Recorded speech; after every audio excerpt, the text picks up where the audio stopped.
Урматтуу мекендештерим, мына туура 17 жыл мурда 17 мартта Аксели şu белчесинен коррупцияга баткан, элдин ишеничинен кеткен,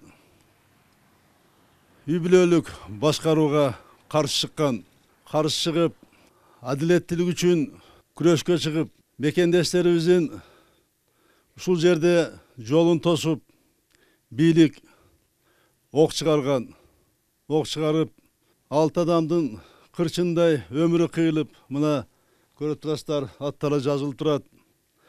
Көптөгөн адамдар жаракат алып, узакка созулган саясий ачарчылыктан дагы бир жараныбыз көз жумган. Тагдыр экен, ошол көз жумган ачарчылыктан көз жумган жараныбызды кичи мекенине жөнөткөндө, ошо мекендештин арасында мен дагы болгомун. Бирок элибиздин эркин ошол күрөшүн ал атылган ок токтотулган жок. Тескерисинче кайра эркиндик үчүн күрөш күчөп, коомду ойготту, элибизди кайра чыйралтты. Ошол мезгилде ошол Аксы окуясындагы наразылык боюнча себептерин бурмалап берилсе дагы, анда эми массалык малый каражатта мындай өнүккөн эмес, берилсе дагы чындык элге жеткен. Элибизге ал дем күч болуп, ошо чындыкты билген Кыргызстандын көпчүлүк эли аксылык агайын туугандар менен жүрөгү менен бирге болуп турган. Аксылыктар өзүнүн жалындуу деми менен ошондой курч болоттой эрки менен биздин элибиздин, жалпы элибиздин жүрөгүнөн ошондо ордун табып.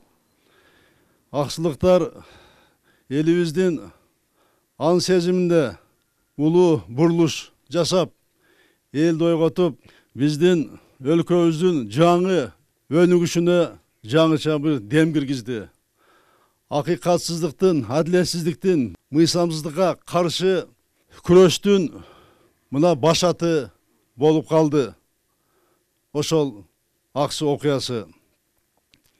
Аксы окуясы биздин адам укугун коргоодогу багытындагы ошол мезгилдеги эң бир чоң акция болуп мамлекетибиздин тарыхында калды. Кийинки болгон 2 революцияга дем, дух, күч берди. Биздин эркиндикти сүйгөн элибиз дагы бир жолу далилдеди. Кыргызстанда эч качан үй бүлөлүк кландуу башкаруу болбой турганын.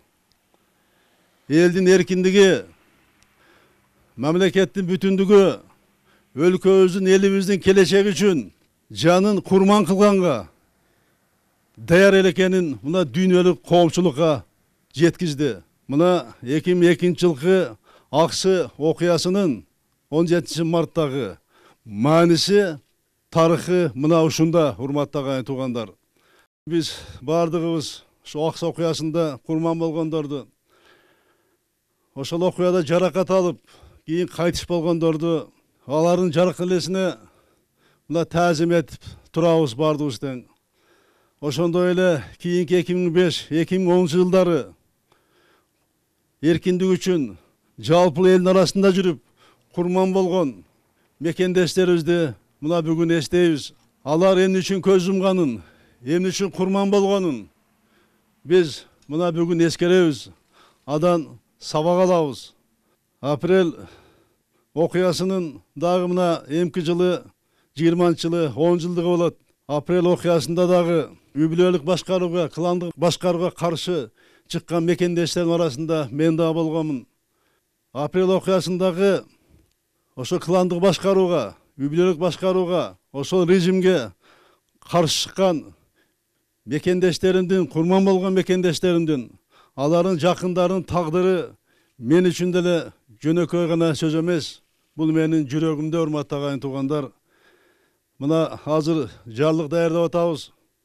Кийинки жылга 10 жылдыкты жогорку мамлекеттик деңгээлде ушул апрель окуясындагы өткөзүш боюнча атайын комиссия түзүп, ошо Аксы окуясы 2005 март 2010 апрель окуясы Bizim tariximizde özünün ordun, kalıştık ordun alış gerek. Bizim elimiz egemendik yıllarda yübülölük rejimdin her kanday türlerin buna başından ötkördük, kördük. Memlekette uyuşkan, kılmışçılık, mafya başkargan yıllarda oldu. Anın dəlilleri buna elimiz uğup atat, dəlilleri de çıkıp atat, dağı çıkat. Biz emi eldin ümitün jakşı bilemiz. Elimiz aytat ko, imandı bide tuğan yok, tuğandı bide iman yok dep. Mına o şatağızdan geletkan bu nakıl sözdördü, buna men baş bolup, üç birliktin butağında iştep atkan bardık чиновниктер, кызматкерлер жүрөгүндө кармаш керек. Үй бүлөлүк, кыландык, башкарууга күрөштө ошонун башатында болгон адам катары мен эч качан үй бүлөлүк, кыландуу башкарууга жол бербейм, урматтуу агайын туугандар. Жол бербейм. Биз мыйзамды сыйлаган, адилет, эркин коомду курабыз.